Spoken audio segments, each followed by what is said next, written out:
On this show, we cover some sensitive topics. Though the obituaries may be outlandish, the people are real. Names have been changed or omitted in order to respect both the deceased and the survived by. While death is no laughing matter, some petty last words can provide some pretty entertaining comic relief.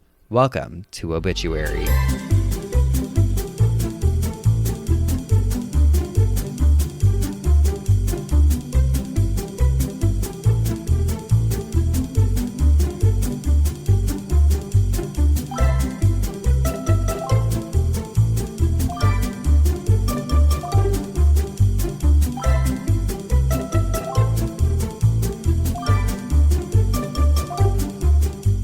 Welcome back to Obituary. I'm Spencer Henry. And I'm Madison Reyes. And you're listening to Joff FM.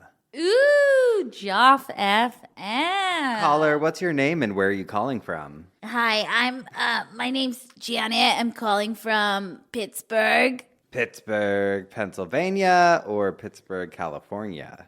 Oh, Hawaii? Hawaii. Okay. Pittsburgh, Hawaii. And Janet, what would you like to say to your ex-lover out there? I would like to say I wish you would rot in hell. Whoa, Janet. I think you're a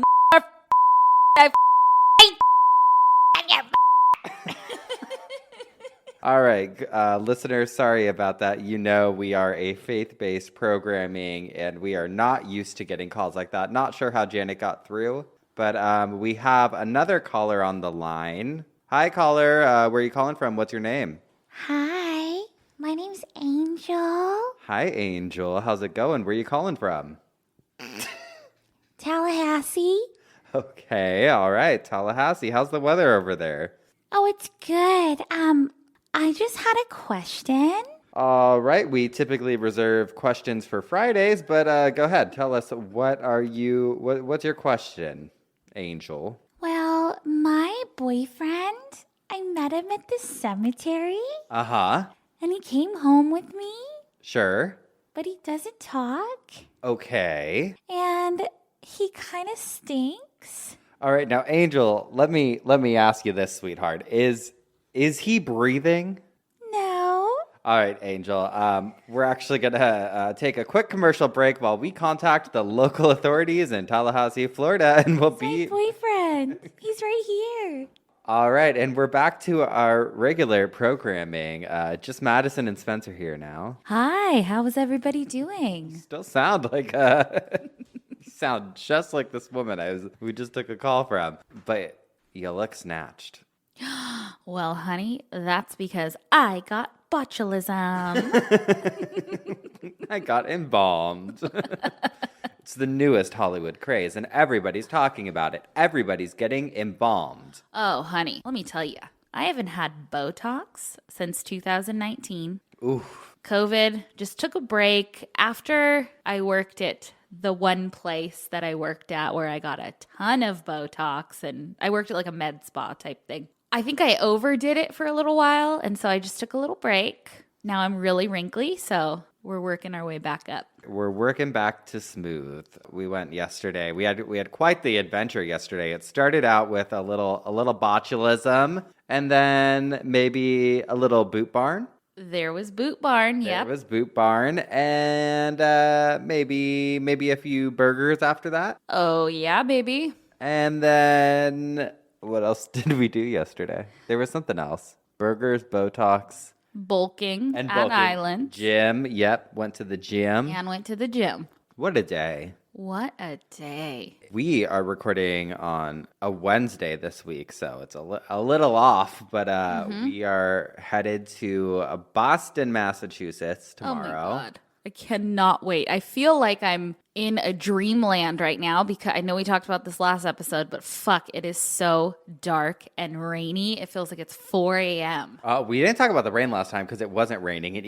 So I was talking to our trainer today because I was at the gym on Monday, 80 degrees, warm, nice day. Yep. The doors were open, everything. And then today I went in and it was like, I mean, it wasn't that cold today, but it was dark and it was stormy. And there was like thunder, lightning, the whole shebang. Yeah. Scary. Hated it. Well, actually, the only reason I don't like it, I think it's kind of cozy. It's kind of nice. Not when you got shit to do. Not when you got dogs to walk. Oh, we made it to the driveway today, and I was like, I can't fucking do. Like, they were like, why am I all wet? You know? Not hot dog. I said, we're going on our walk, okay? So I took her around the block today, and she was just not happy. Is that why your hair's wet, or did you shower? I showered after okay. I got back from the walk. You showered after the showers. Showered after the showers. Oh my God. Well, I had the craziest Sunday, Spencer. You know this.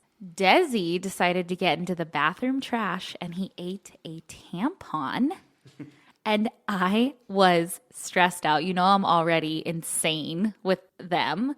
Yes, therapy's been requested on my behalf multiple times. I'm just so nervous that something will happen to them. So he just wolfed down a tampon, and I spent the night in the emergency vet. A lot of people told me it's fine, they'll pass it. But since we're going to Boston tomorrow, I was like, I can't take any chances. I don't want to fucking wait for it. I don't want to pull it out of his ass. And so the emergency vet, it was embarrassing because I like walked in and I'm like, my dog ate a tampon. I need help. They probably see it all. They're probably so used to it. Yeah. They're like, oh, this is nothing new. And then they had to make him throw up, and they came out and they said, are you sure it was just one? Because we got it. And I said, yeah, it was just one. God, those little rascals. $500 throw up. You got Doris starting pool fights and then Desi eating tampons. God. Oh, God. Oh, how was your grandpa's funeral? Great. Thanks for asking. I was working during it with you. I know.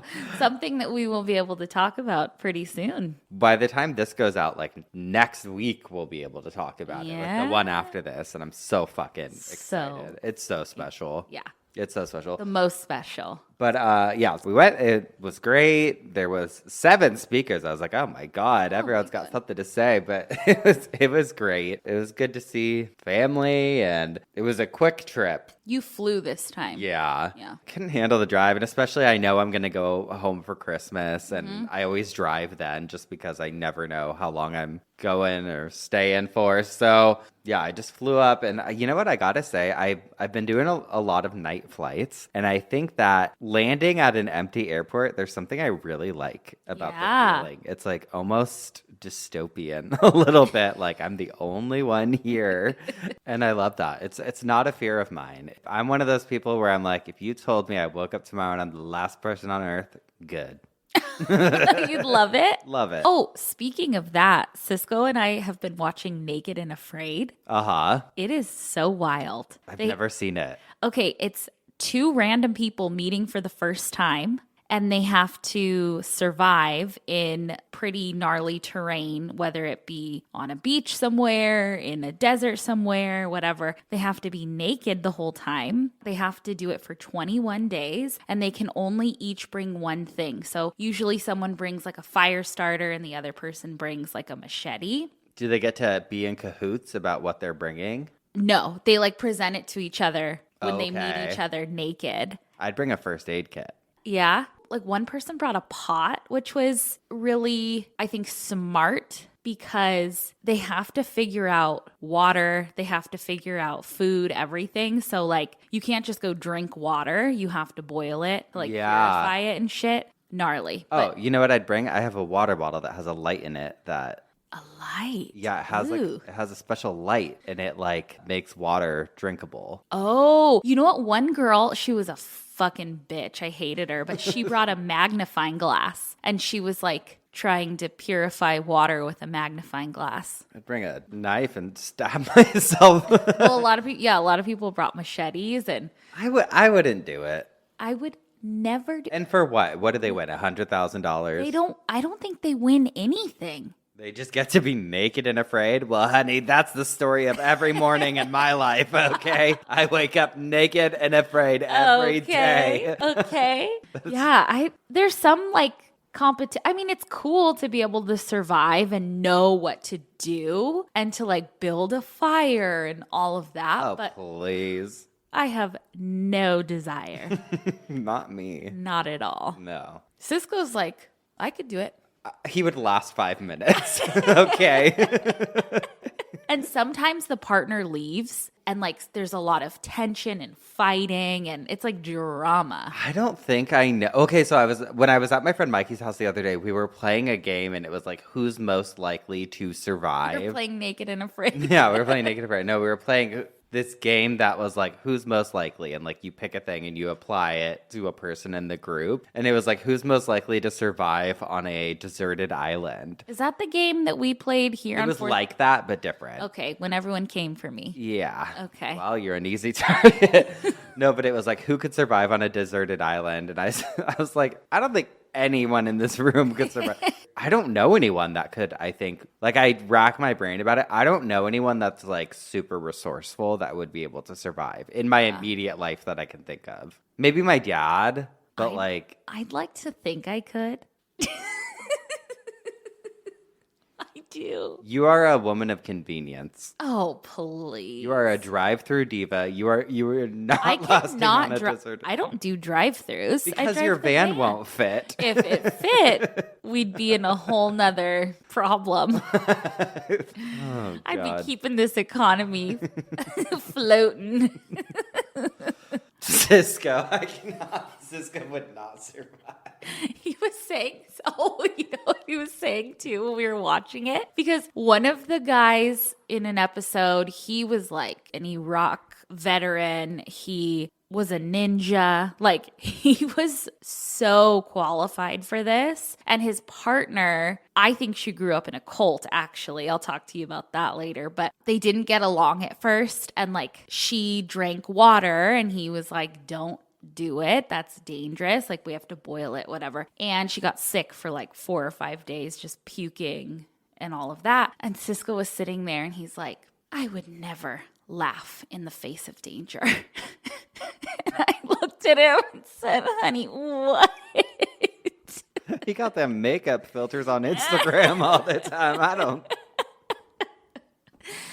Oh, God. Oh, my God. Okay, well, I don't have a listener email this week. I have a question that I want to like discuss with you. But first, what prompted this question was I found this article on time.com, and I won't read through it, but this woman wrote about how her mom passed away and how having her mom embalmed really hindered her grief journey.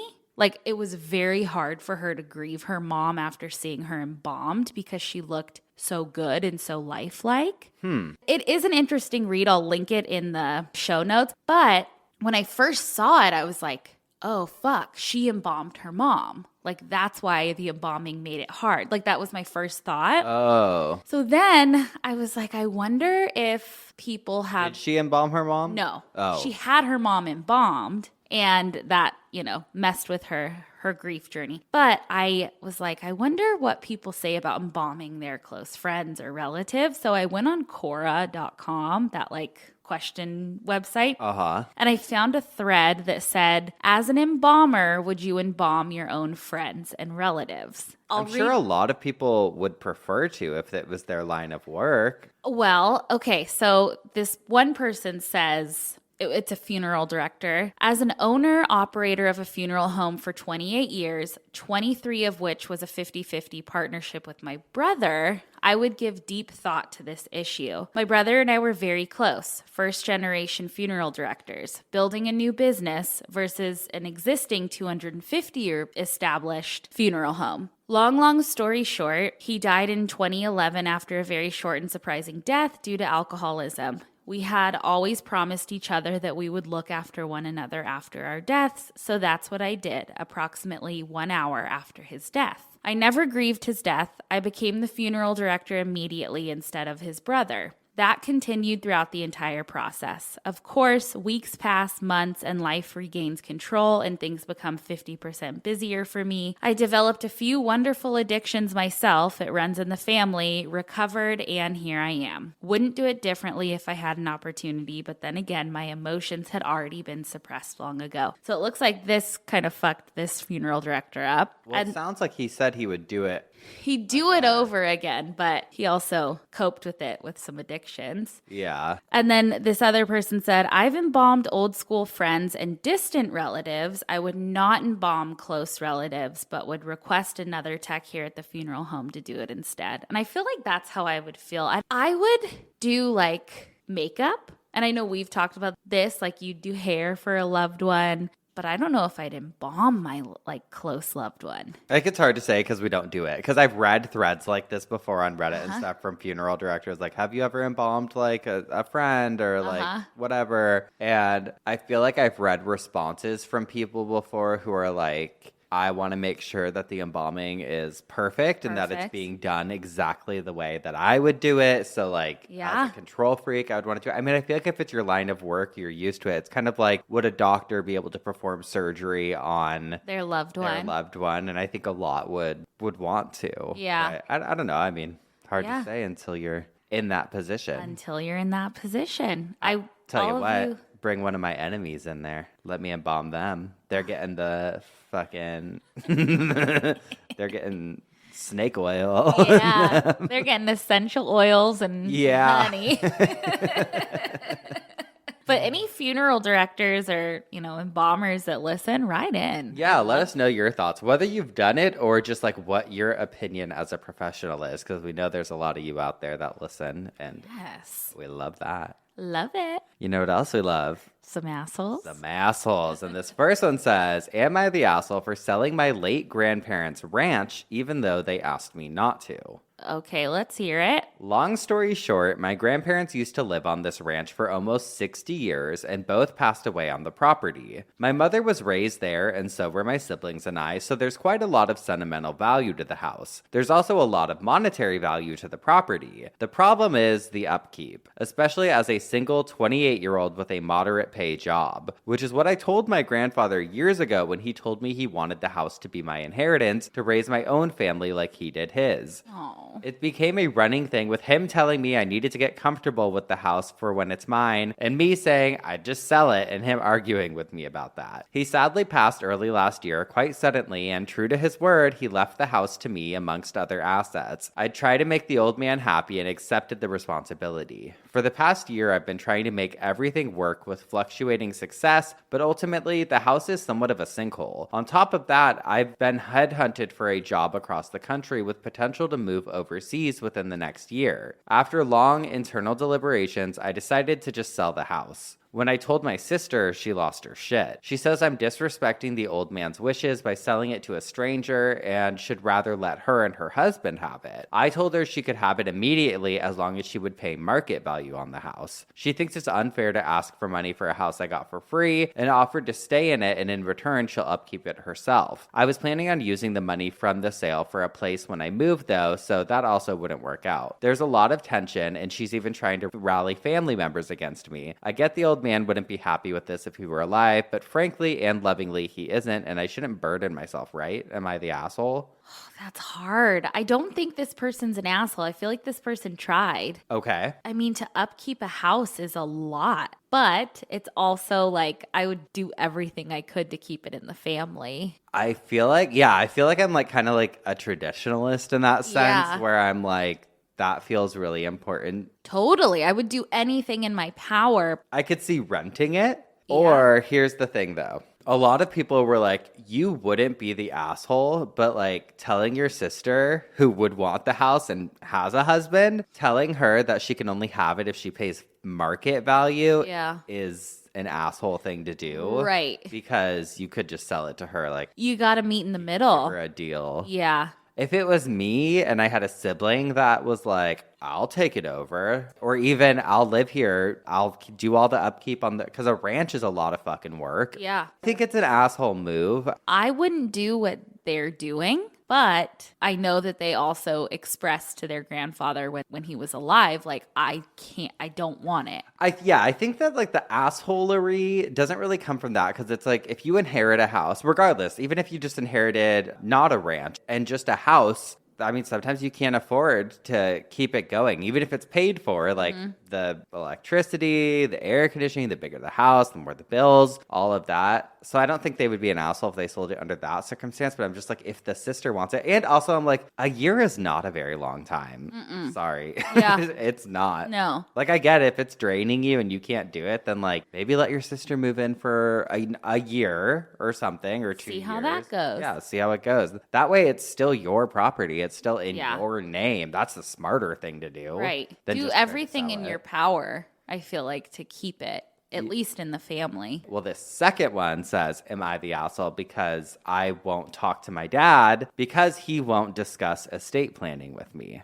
Okay. Says, my parents got divorced a few years ago when I was in college. My dad remarried, and even though it was to the person he cheated on my mom with, and I was the best man at my dad's wedding and never cast judgment on him for what he did. Since my parents' divorce, I lived with my mom, who doesn't speak to my dad, and recently moved into my own place. But I always kept things cool with my dad. He lives about an hour away with my stepmom and her 2 kids. Recently, I've become more insistent on knowing what my dad's estate plan looks like. The reason for this is I'm hoping to buy a house one day and maybe go to law school. I want to understand my family's financial position before taking those risks. Oh, God. My stepmom is much younger than my dad and will almost certainly outlive him, and it became clear after many infuriating conversations with my dad that there was, in fact, no plan. He lied to me repeatedly about there being a plan years ago, and when he finally fessed up and went to an estate planner at my insistence, he wouldn't send me the documents he allegedly signed. His plan now is to ask my stepmom, who hates me, to divide her assets by 4 when she dies, to be split evenly among me, my brother, and her 2 kids. But she can change it after my dad dies, and my dad is okay with that. Obviously, I am not, as it means my brother and I will get nothing. I told my dad I would not spend time with him or my stepmom and stepbrothers if he intends to leave them everything. He said he actually is leaving me and my brother some money through his retirement accounts, and I was being greedy and inconsiderate of his reasons for wanting to leave the majority of his assets to his wife. He is extremely angry that I won't come to Thanksgiving and won't speak to my grandparents either, who are coming to California for the first time in 20 years. If it matters, my stepmom has no education or income other than alimony from a previous marriage. She's from another country, and my stepbrothers have a dad who is independently wealthy. So, am I the asshole? Yes, you sound like a major asshole. But a little bitch. You should never rely on an inheritance for anything. No. As we know, that can fucking change. There's taxes, there's things that get held up in courts for years. That's wild. And I wouldn't base my Life relationship too. I wouldn't be like, I'm not talking to anybody because no one's telling me what they're leaving me. I think it's insane to base your life choices. Like, well, I don't want to go to Yes. law school unless I know I'm getting an inheritance. Like, what is asshole? Asshole. So 2 assholes. this Yeah. week. God. Oh, God. Well, I'm up first this week. You got a side bitch for us? I sure do. This is from the Sunday Times from 1923. I am just loving these types. I've read one kind of like this a few weeks ago. You will understand. It says, beheaded after death. Man who feared being buried alive. Paris, Saturday. M. Vasquez, who died at the age of 75, left a will containing a clause which startled his relatives. He instructed that his head should be completely severed in the presence of those to whom he left his fortune. Vasquez named the doctor who duly performed the operation. It appears that Vasquez once fell into a lethargic condition. His relatives thought he was dead and began to prepare for his burial when he showed evidence of life. Ever afterwards, he feared being buried alive. Wow. So he said, none of you fuckers are going to do that again. You're going to behead me before you bury me. That's right. And remember a few weeks back, that woman who wanted her arm severed or something? She wanted it, like her wrist slit so that Yeah. she would bleed out because she's like, I'm not. not me. I mean, I get it. I think it's smart. I told you, that's why I'm getting cremated. There's no fucking risk there. Okay. Unless you're alive in the retort. Oh, please. Seconds. Seconds. Okay. Seconds. I can All handle right. it. Well, an hour and a half to 2 hours or something. I've had worse. God. All right. Well, we're going to take a quick break. And when we come back, I'll tell you what had me spinning in my coffin. We'll be right back. And we're back. Spencer, what had you spinning in your coffin this week? Oh, we're still doing those? Oh, we are. Okay. Well, I guess I have one. So I went down a very peculiar, we'll say, rabbit hole this week that was actually prompted by the most recent season of American Horror Story Oh, the one with Emma Roberts. yeah. Okay, you know when there's that scene and she's pulling on a hair and it just keeps Yes. pulling? That's happened on my neck before. Okay, well, not to that degree. Okay. Well, it turns out there is a disease where patients report a somewhat similar phenomenon. Okay. And the condition is referred to as Morgellons. And I'm very interested to hear from any geoffs who might be familiar with this, but I'm going to do my best to explain it. So Morgellons is a controversial and very poorly understood condition that's characterized by the presence of unusual fibers or particles on or beneath the skin. Oh, Lord. Okay. Those who suffer from it tend to report a variety of different symptoms, including but not limited to crawling sensations on the skin, itching, and the appearance of fibers or other materials coming from the skin. Ew. The fibers are often described as colored, and some individuals claim that they are able to extract these fibers from their skin. What? Yeah, so according to WebMD, other patients with Morgellons sometimes complain of other symptoms, which include a hard time paying attention or concentrating, extreme fatigue, hair loss, joint and muscle pain, nervous system problems, tooth loss, sleep problems, and short-term memory loss, all of which seem much more bearable in comparison to the previous symptoms. I'm like, check. So the medical community has not widely accepted Morgellons as a distinct medical condition, and there's this ongoing debate about its legitimacy. Many experts consider it to be a form of delusional parasitosis, which is a psychiatric condition. I was going to ask, I'm like, is this a psychological thing? Yeah, Or? it's a psychiatric condition in which individuals mistakenly believe they are infested with parasites despite a lack of evidence, which truly I can think of nothing worse. Like, I'll take my having to check the stove a million times over feeling like there's parasites under my Right. skin. Or fibers. The fibers and particles that are reported by those who believe they have Morgellons have been subjected to scientific analysis, and some studies have suggested that the fibers are likely like textile or environmental contaminants rather than something produced by the body. However, these findings are not universally accepted. So they've like explored the possibility that, oh, maybe fibers are getting stuck in people's body. Like maybe some of these people are experiencing something real, but it's not enough to verify it as being something other than a psychological condition. Okay. It's also important to note that Morgellons is not recognized as a distinct disease by major medical organizations like the Center for Disease Control and Prevention, CDC, or the World Health Organization. Individuals who believe they have Morgellons are encouraged to consult with healthcare professionals for a thorough evaluation and diagnosis. But when I was reading about Morgellons on WebMD, they mentioned that the CDC worked with several healthcare agencies to further investigate the condition, and they found that it's most likely to affect middle-aged white women. Why are you pointing at me? I'm not. I didn't point. Let the record show. My hands are up. Many of the patients in the CDC study that they did showed signs of being obsessively concerned about health problems in general. And I was like, oh, God. Okay. I was like, okay, like health anxiety, scary. But they also said that according to the CDC's research, about half of the people they studied had other health problems, including depression and substance abuse issues, which I really did wonder about because I know that like picking is a common symptom. When I did meth when I was like in high school, I tried meth once. It was wild. A toilet seat. Off of a toilet seat, I did. I sat in the mirror and plucked my eyebrows. Really? For hours. You're lucky they grew back. Well, and that's when I knew I can't fuck with this stuff. Vanity before insanity, babe. I was never a meth guy. Oh, I did my makeup, like eyeshadow, plucked my brows, like just sat there. I was probably sitting there for 2 days. I don't know.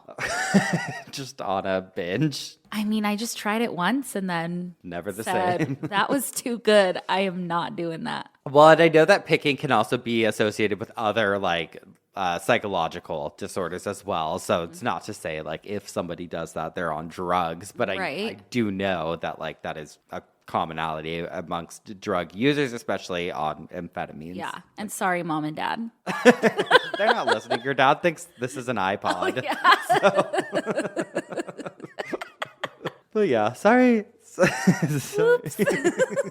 Your daughter's in show business. I know. She's airing the dirty laundry. Honey, I've never done coke. I just went I did enough to for meth.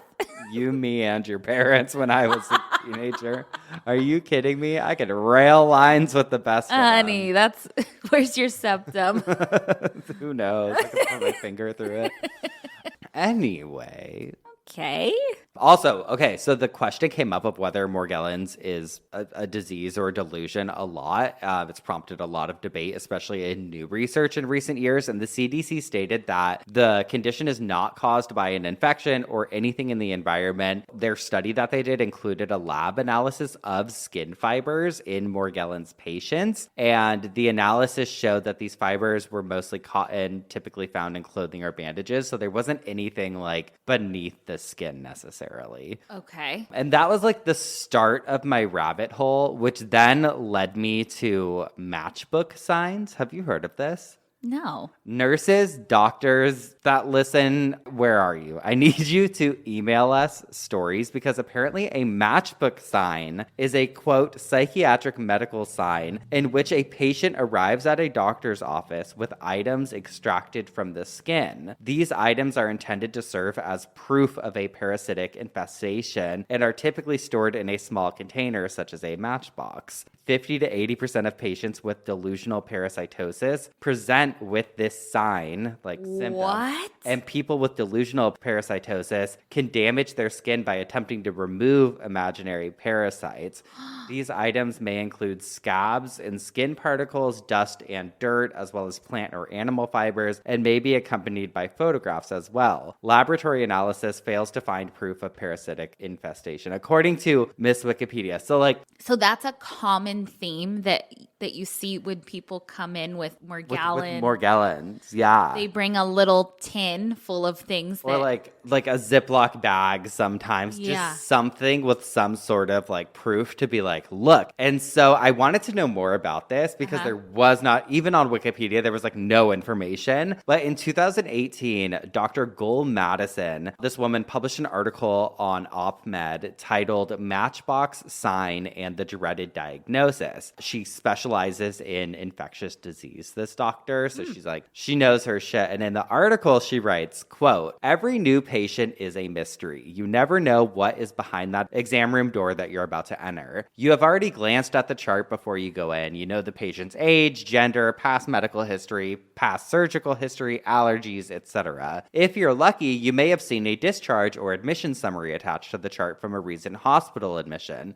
but you don't know why the patient is really here today until you go in there. The appointment can turn into the most interesting case you have seen in your career and make your day or even make your head explode. I actually enjoy the suspense. It can be very interesting to unfold the mystery after going into the exam room. Time with your patient is limited, so it's also a race to get all of the information you need to diagnose. Today, as I was told by the office staff, room 2 is ready for you. I also got a good luck with a snarky smile, too. Uh-oh. This was not a good sign. So I looked at the chart and nothing in particular jumps out at me. Oh well, I took a deep breath, one last sip of coffee, and knocked on the exam room door with curiosity. As I introduced myself, I look at this neatly dressed, anxious, middle-aged woman, and nothing was alarming in her appearance at all. I asked, what brings you here? So she starts to explain, I have worms, doctor. They are everywhere. My primary care doctor wanted me to see you. She certainly grabbed my attention. She continues, I have worms coming out of my skin. They come out of my arms, legs, belly, face, butt, everywhere, doctor. I can't even sleep at night. She showed me her arms. Do you see them? They're right there. Look closer. and Oh, she was it's serious. sad. She truly believed that she has worms coming out of her skin. She was desperate for me to see them too. It was heartbreaking. I almost wanted to see the worms so I wouldn't have to tell her that it's in her head. Yeah. She became hysterical when she looked at my face and sensed my hesitation. She knows that, like many other doctors she'd seen prior to coming to me, I didn't see any worms. I'm not lying, doctor, she said and pulled out her phone. She started showing me close-up pictures of various parts of her skin.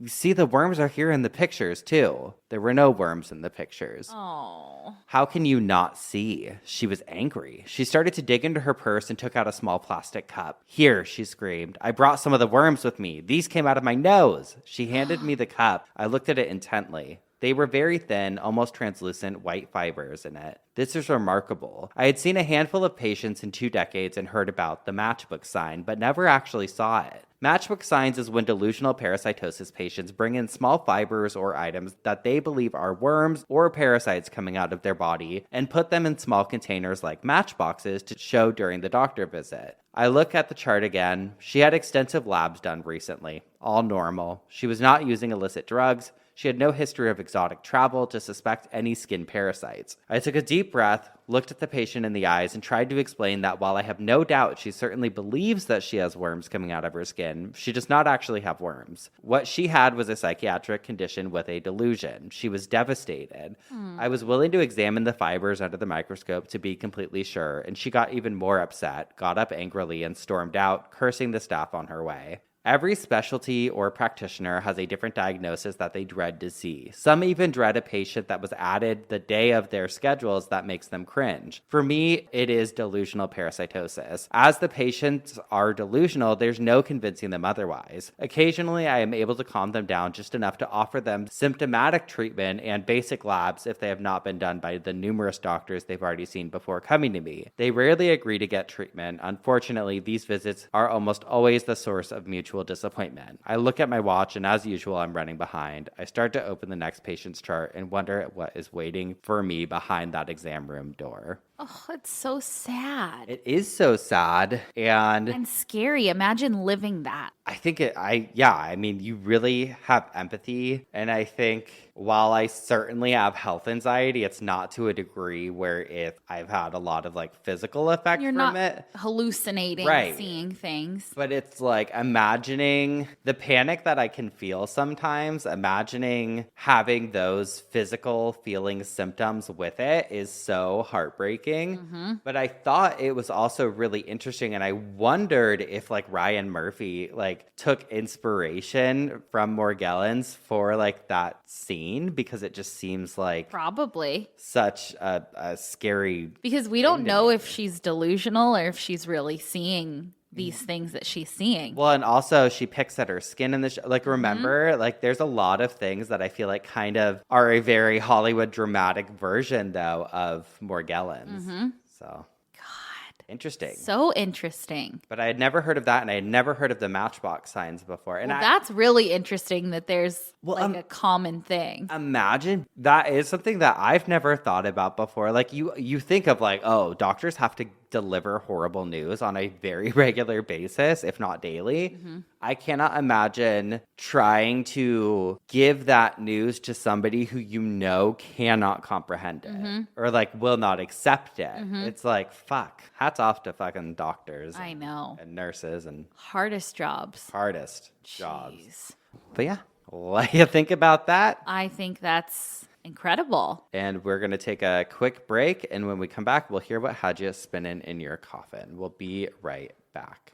And we're back. What had you spinning in your coffin this week? Space had me spinning, girlies. Not space like a different galaxy space, but space as in burial space. In a previous episode, we explored the concept of rent-a-graves and the increasing demand for additional room to lay our dear loved ones to rest or to store their ashes. But this led to a fascinating trend in some cemeteries. Instead of traditional, like 6 feet under burials, they are now embracing vertical cemeteries. Oh. So what is a vertical cemetery? Well, it's like a tall building for burials. Instead of spreading out on the ground and underground, it goes up multiple stories. So think like a big building. Vertical cemeteries come in different designs, but overall, they're made to be pretty eco-friendly. They use materials like natural stone and are built to reduce the environmental impact of burials. As we know, there is a lot of impact from burying people underground with, embalming fluids, all of it. We've gone over that before. Vertical cemeteries have a ton of advantages. Not only do they save space by allowing more burials in a smaller area, but they're generally, again, like I said, eco-friendly, and they require less maintenance and potentially cost less than your average burial. Many are equipped with a crematorium if you want your ashes stored, rooms to hold a funeral service, ossuaries, and mausoleums. I read that there are close to 102 billion dead people on this earth today. And in the next century, there will be close to 110 billion. Well, how many are under the earth? I think that includes under the earth too. Burial space is just getting more and more limited. See, I got to pause you already. I don't want this ever. To whoever is listening, this feels like the gentrification of graveyards. I don't like it. It feels like those, when they build those fucking big apartment complexes or like all the big buildings in LA, they turn them into like micro studios. Yeah. No, that's I know. not for me. I love it and I hate it. But this is why more countries around the world are turning to these vertical cemeteries because there's no fucking room. Dig deeper. How about that? Honey. Dig deeper. Okay. It's my all right. motto. Well, I do want to talk about an incredible vertical cemetery, okay? It's called the Memorial Necropole Ecumenica. It's in Brazil, so that was my Portuguese. I'm so sorry. So good. I believed it. Sorry, guys. But it's located in Santos, Brazil. This was the first vertical cemetery built in Latin America, and the Guinness Book of World Records actually named it the tallest cemetery in the world. It was built in 1983 and originally started with just a few floors. Today, it's at about 14 stories high and can house the remains of about 14,000 people. Each floor has 150 tombs that can hold up to 6 bodies each. This building literally has everything you need from a mausoleum, a chapel, and even a 24-hour restaurant. So... In case you get hungry. In case you get hungry. It's also equipped with a great ventilation system. There's a Starbucks on the second floor. Okay. And there's a business center if you just go right over there. And a gym. But a great ventilation system because that's very important so it never feels stuffy or stinky. And from the outside, I'll post pictures. It literally just looks like a very tall apartment building. But it's really pretty. What's even prettier is the surrounding area. Because when I was thinking this, I'm like, this feels, like you said, like too urban or like a downtown, Yeah. And I was like, I like the rolling green hills of a cemetery, right? But on their website, I read, which I had to have translated, that about 90% of the surrounding area is a native and preserved reserve of the Atlantic forest. So there is so much greenery around this building. Just this year, Brazilian soccer legend and World Cup champion Pele was buried there on, I believe, the 9th floor, and his burial spot overlooks the soccer or football stadium that he played in for 18 years. So I think that's so sweet. There are plans for expansion with the construction of a new 108-meter-high building. That's about 355 feet, equivalent to a 40-story structure. And this expansion will boost the memorial's capacity to around 25,000 occupants. God. An incredible proposal for a vertical cemetery that I read about was for Mumbai, India. And there are a lot of proposals online. Like a lot of people have proposed different things. This one I found really interesting. It's called the Moshka tower.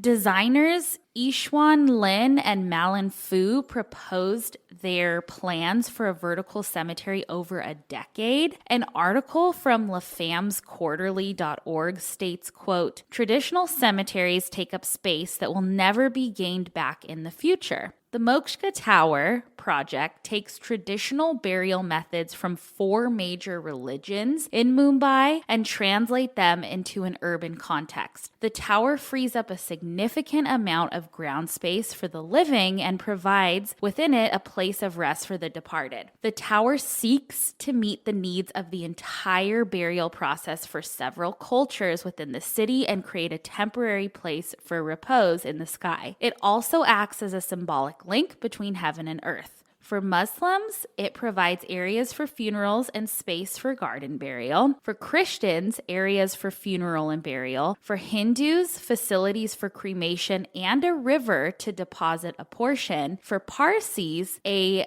Tower of Silence is located on the roof of the tower. And we talked about the Tower of Silence where they lay out the bodies so the vultures can eat them. So it incorporates all of that. It's really cool. It is cool. Still not for me, but... I know. I searched high and low, and as of 2023, I read different articles that say it's under construction. Others didn't mention construction, but I just think it's incredibly innovative for what it is, you know? I did read that when finished, it will be the new tallest cemetery in the world.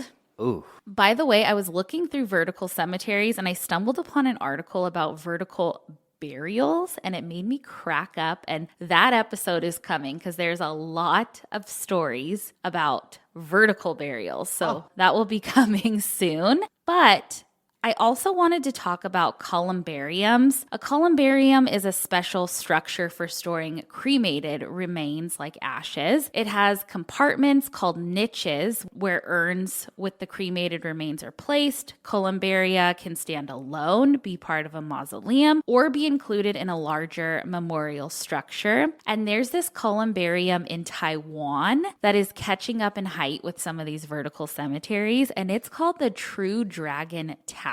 It's located in Taiwan. It was opened in 2002, and it's the biggest columbarium in the entire world. It's 20 stories high, just full of ashes, and can house the ashes of up to 400,000 people. And again, it looks like a business building, but you go inside, there's ashes everywhere. Many areas in Asia have seen an increasing high rate of cremation since the 1950s. In Taiwan, I read that 90% of the people are cremated there. But Japan has the highest cremation rates in the whole world. 99% of their population is cremated. Which brings me to corpse hotels, which are wild. A corpse hotel, or itai hoteru, as they're known in Japan, are a direct response to the high cremation demands. So let's say your loved one passes away and they head on over to the crematorium in Japan and it's booked up. What do? Sometimes your loved one needs to wait days or weeks to be cremated because of the high demand. So you have to book them a hotel. Business Insider visited a corpse hotel in Kawasaki, Japan named Soso. From the outside, the hotel looks like any other building, but inside there are dead bodies. Each person gets their own room, and the hotel is open 24 hours. Family and loved ones can come visit them in their hotel room all hours of the day until a spot at the crematory opens up. You can rent an air-conditioned room for about $80 a night. No refrigeration is happening at this hotel. Each room has a casket that can be decorated, and the families and loved ones of the deceased can hold their death rituals in them. Another corpse hotel is the Hotel Relation in Osaka, Japan, and this hotel is a 6-room hotel. It's a boutique hotel, and again, looks like a normal building on the outside, but inside it's a hotel for the deceased. The 6 rooms are constantly booked up. Friends and family can stay in the room with their deceased loved ones. and sleep on a twin bed and even watch TV. The owner, Yoshihiro Yuriso, told AlJazeera.com, "You can see the deceased whenever you like in our hotel, even when they are kept in a refrigerating room. You can call them up by pushing a switch." Yurisu says with enthusiasm, they also said that some of his guests have stayed up to 3 weeks. Wow. Isn't that insane? Yes. I love it. A corpse hotel. A corpse hotel. Nice to know that there's so many options out there. So many options. We'll never run out of room. Even if you have to wait a little bit to get cremated, you can stay in a hotel. I just don't. Because I've never liked the idea of living in an apartment complex that is like one of those massive ones. You know what I mean? I 1000% agree with you. I would rather be in a green, beautiful cemetery, traditional, love it. But for people that don't mind that, Yeah. then, we're running out of I feel like I have room. like a few friends I can think of who would be like, well, if it's good for the environment. Right. And that's why I think it's good that we have those, because it frees up space for my fucking big old burial that I want. Yeah. I'm like, I don't care if I'm just dust. I want to be in the somewhere nice, pretty. Yeah. Nice surroundings. Not in a high rise. Well, some people are high rise people. Well, and some people are dead, Madison, and that's just the matter of fact. And you know what happens when someone dies? We write an obituary. We write an obituary for them. And my obituary this week is for a woman named Virginia Middleman. This was sent as a DM to us on Instagram. Virginia Middleman of Norfolk, Virginia, affectionately known as Nana, passed away November 7th, 2023, after laying down for a post-lunch nap. With a full belly and hopefully a full heart, she knew that she was loved and will be terribly missed. Aw. Nana ended her 91 years on this earth and earned her wings in heaven, preceded in death by J. Irving Middleman, and leaving behind to carry on her memory as her daughter, Sylvia Murphy, a grandson, Irving Harrison, a great-granddaughter, Shayla, and 3 great-grandsons. And while she will have plenty of ideas on how the big guy should run the place, let's wish for all the soy sauce you ever need, unlimited brownies, and a deck of cards with big numbers. Save a spot for us to play Crazy Eights, and always remember, who loves you, baby? Oh, that's sweet. That is a cute one. And just like, it's fun read. such a Nana thing too. The deck of cards with big numbers. Big numbers, yeah. Sweet. Remember when that was like a big thing coming out? I feel like the big remote, Uh-huh. the big calculator. Oh, my grandma Lil lived in like a assisted living home towards the end of her life, and she was fucking wild. But like I remember like the phone there had huge numbers on it, and we would play cards. She always wanted to play like gin rummy or whatever, and it had just the big fucking. They were like the size of your hand. Yep. Love it. My dad's mom and then my great grandma lived in an assisted living, and we would always go visit because it was like right down the street from my parents' house. And I always loved going, and they had a vending machine there that sold cigarettes. I love that. But my grandma Lil's had a parlor inside, and they had like a popcorn machine. Oh my God. Like the old-fashioned popcorn machines. The battle of the assisted things. I fucking hope so, because those places are so fucking exciting. I don't know if you've had any friends or anyone you know put their parents in them in recent years. No, I know some people that they're like $9,000, $10,000 a month, and they're it's a like full thing. I know. Oh, please. I know. Expensive, man, but worth it, right? Oh, I'm gonna do the one. What was that one ritual where they like just leave them in the forest and drive away? Leave them like on the cliff. I always tell my dad, because he'll joke like, "You're gonna put me in a home," and I'm like, "If you're lucky." Are you kidding me? That's expensive, honey. Yeah, we'll see. Oh God. Okay, well, I have another oldie from 1934, the Noblesville Ledger. And it caught my attention because it said, "A pet parrot buried in the arms of owner." An unusual incident connected with the Broadhurst funeral. Bird killed after he died. Deceased did not believe it would be cared for after he was gone. The result of an unusual request, and because he did not believe that anyone would care for his pet parrot as he had cared for the bird, an event very much out of the ordinary occurred at the funeral of William J. Broadhurst. The deceased was a cobbler, and among his possessions was a pet parrot said to have been 47 years old. During his illness, he expressed the wish that if he died, the parrot be killed and buried with him. His friends complied with the request, and when he was laid to rest, the body of the bird of which he had thought so much was placed in his arms. It is said that he had owned the parrot for a long time, became attached to it, and often said he did not believe anyone would give the attention to the bird after he was gone that he did. The funeral was held at the family residence Tuesday afternoon at 2 o'clock. Reverend A.H. Moore of Indianapolis officiated. Pauline Long, Mark Hartley, and Reverend Norman Berry had charge of the song service. Interment took place in the Cicero Cemetery beside the wife who passed away last October. Mr. Broadhurst had not been in the very best of health for some time, although his death was sudden. He had been a shoe cobbler in Cicero for many years. It reminds me of the Campbell guy you were talking about last week. With the canary? Yeah, the one with the canary. Hey, you gotta do what you gotta do. Well, no, I don't condone the killing of a pet, but if I go, I don't know. You've said, you're like, take hard. I understand the sentiment of they will not be cared for like I care for them. So I understand. Well, I can't even think about pet death. So how about we move on to something else? Let's just let's get out of here, okay? We have spun in our coffins. We have bitched our fucking obituaries. What has gotten into you? What? The rain. The rain makes me crazy. Oh, no, she's losing it. She's losing it. Well, I guess that means it's time for some dumb ass criminals. Okay. I'm going to talk about something today. Okay, so there is this guy on TikTok, Madison. You know, I've had TikTok again for like a week. And I need to delete the app from my phone again because I told you it makes me miserable. Yeah, your whole closet is fucking busting out of... What?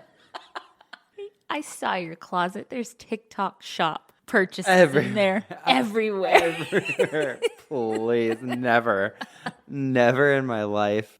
This fucking chamoy pickle that you talked about for a month. Oh my God, now I want the fucking beach waiver that I see everybody curling their hair with. Stop buying shit. Well, you know what I realized? Because I haven't been on it in, a couple months, and then I downloaded it again. I go on it, and everything is eligible for commission. Everyone's like selling shit. That's the whole thing now. It's like TikTok shop. Dude. Go fuck your shop. Get off of there. I know. Anyway.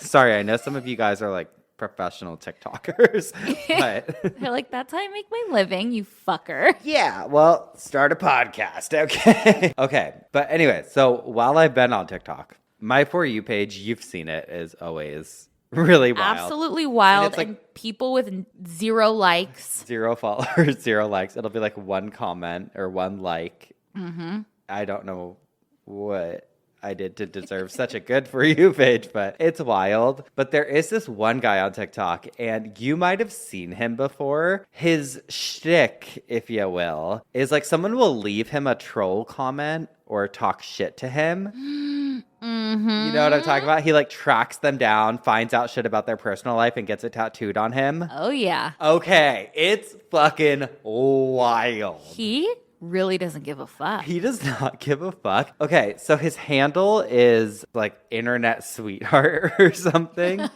People go nuts. So like one example, if this isn't like an exact example, but like someone will comment something like, kill yourself or just some troll comment, and he'll find their Facebook and like get their dead relative tattooed on him. Mm-hmm. With like a Grim Reaper. Yeah. I saw that one. I don't know the whole story there, so don't take this verbatim, but if you know what I'm talking about, you'll know. And like, I know it's controversial, but it also goes to show that actions have consequences. If you're going to fucking run your mouth online and there's public information out there, you should be careful, because I agree. We've had trolls before even, and we've been like, oh, please. Yeah. You know. It's wild. People think that they can just write whatever. I mean, thank God we haven't had death threats or anything like that, but like people do that, and I've had people say fucked up shit. Yeah. I think, well, there's that whole like debate that's gone on before about people are like, should you have to have like an identification card to be active online or whatever? And I'm kind of like, yeah.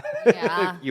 if you want to be brave, then fucking. If you want to be bold and brave, then you're going to have consequences. It sucks, Actions but have consequences. And the funny thing about this situation is that a lot of the people that come for this guy and his comments have criminal pasts, which is what led me to today's dumb criminal. Oh boy. This lady comments on one of his posts and she says like, your behavior is truly bizarre. I just watched all of your videos and wow, you're damaged goods. Get help.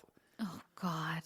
Well, this comment came from a woman named Gloria Yoon-Hai Lee, and a quick Google of her name brings up the following article from the Daily Mail, and she's going to be... Why is my TV downstairs talking? I know. I heard it earlier talking. It's been doing that? Yeah. What is she saying? It was on like the fireplace thing. Okay. But when you Google this lady, and I only know this because of this guy's TikTok, Las Vegas pet shop owner tried to torch her own pet shop with 27 puppies inside, gets 14 years in prison, despite revealing that she's pregnant. She should be publicly in a gibbet. Yeah.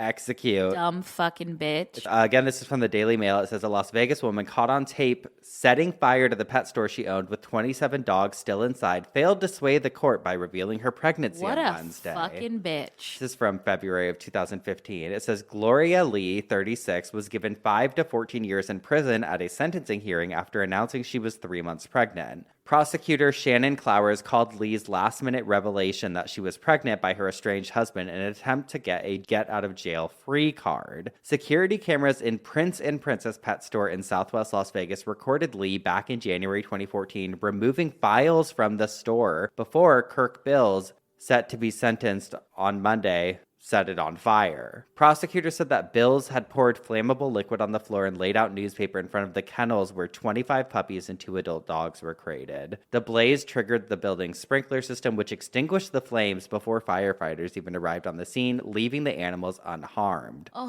She took a plea deal in October that included pleading guilty to arson, insurance fraud, and attempted animal cruelty charges in exchange for prosecutors dropping 28 more charges on her. If I were a judge, I would... Life in prison. In a kennel. Yeah. Okay. That's on fire. Mm-hmm. Yep. I think if you're so fucking money hungry... You're a nasty cunt. That you would... I hate you. Willingly kill 27 puppies. Execute. Bye. So anyways, real brave of someone like that to go on someone else's page and say, oh, your behavior is bizarre. You're damaged goods. And so you have to watch his response and the tattoo he got. Okay. I want to talk about bizarre behavior and damaged goods. Okay, let's talk about the pet shop that you used to own. One that you torched to the ground with 27 puppies inside of it because you wanted to collect the insurance money? The dogs out! Who let the dogs out? Who let the dogs out? Who let the dogs out? Wow. So he got a tattoo and it's her, and it says Blaze of Gloria and flaming pup with a little house on fire and her running away with a gas can. I'm like, you know what? People are like, oh, I'm going to sue you. I'm going to sue you. For what? It's information you put out there. Yeah. And you're fucking leaving dumb, shitty troll comments. Yep. I know people like get super sensitive about all this shit, but I can't because I'm like, you're fucking asking for it. You play stupid games, you win stupid prizes. Okay? I think this guy's doing the Lord's work. Oop.